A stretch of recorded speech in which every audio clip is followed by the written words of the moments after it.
Alors, dans cette vidéo, on va se parler un petit peu de React Native pour comprendre un petit peu vraiment ce que c'est et comment ça marche.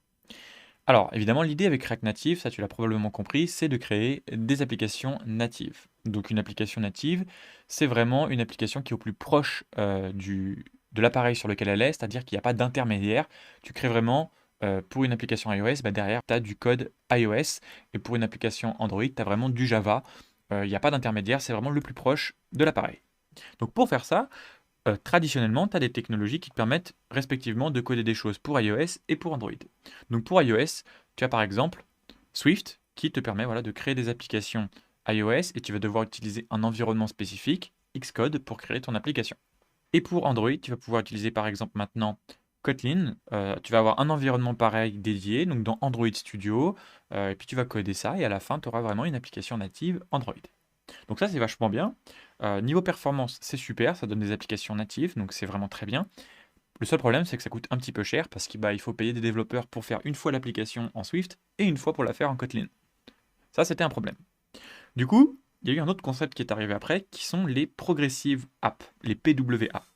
Alors l'idée là, c'est que pour le coup, tu codes qu'une seule fois, avec du HTML, du CSS, du JS, un petit peu en mode web, et à la sortie, eh bien, ça te génère une application. Mais en fait, ce n'est pas une application native. En fait, ton application, elle va tourner dans ce qu'on appelle une web view. Une web view, eh bien, c'est un petit peu un navigateur, on va dire. Et donc, ton application, elle tourne un petit peu dans un navigateur caché, comme ça. Donc, ça reste en fait une appli web, ok? Mais physiquement, ça ressemble pas mal à une application native. Par contre, ben, tu n'as pas exactement les mêmes performances ou l'accès aux mêmes choses sur ton application. Du coup, il y a eu finalement un mélange un petit peu des deux, et c'est React Native. Donc React Native, bah, le concept est simple, c'est écrit une fois du code, donc du code React Native, qui est très proche de React, dont on parlera après, parce que React Native, c'est un petit peu le petit frère de React. Donc tu verras que quand on fait du React Native, on doit apprendre React.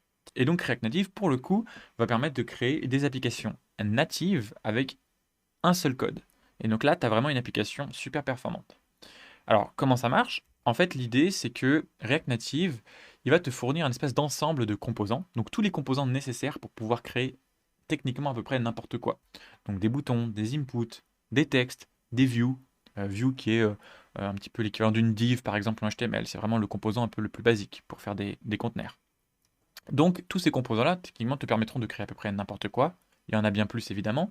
Et puis tu auras même accès aux fonctionnalités du téléphone, comme la caméra, la géolocalisation. Bref, techniquement, côté React Native, tu auras accès à tout ce dont tu as besoin pour pouvoir créer une application.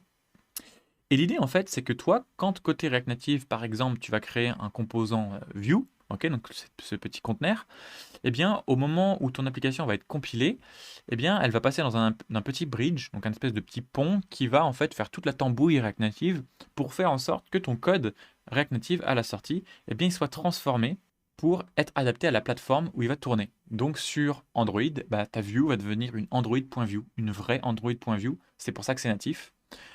Sur iOS, ça va devenir une UI view. Et figure-toi qu'avec React Native, tu peux maintenant même faire du web. Donc tu peux faire du mobile et du web avec React Native. Donc ça peut transformer ton code en une div. Ta view va devenir une div.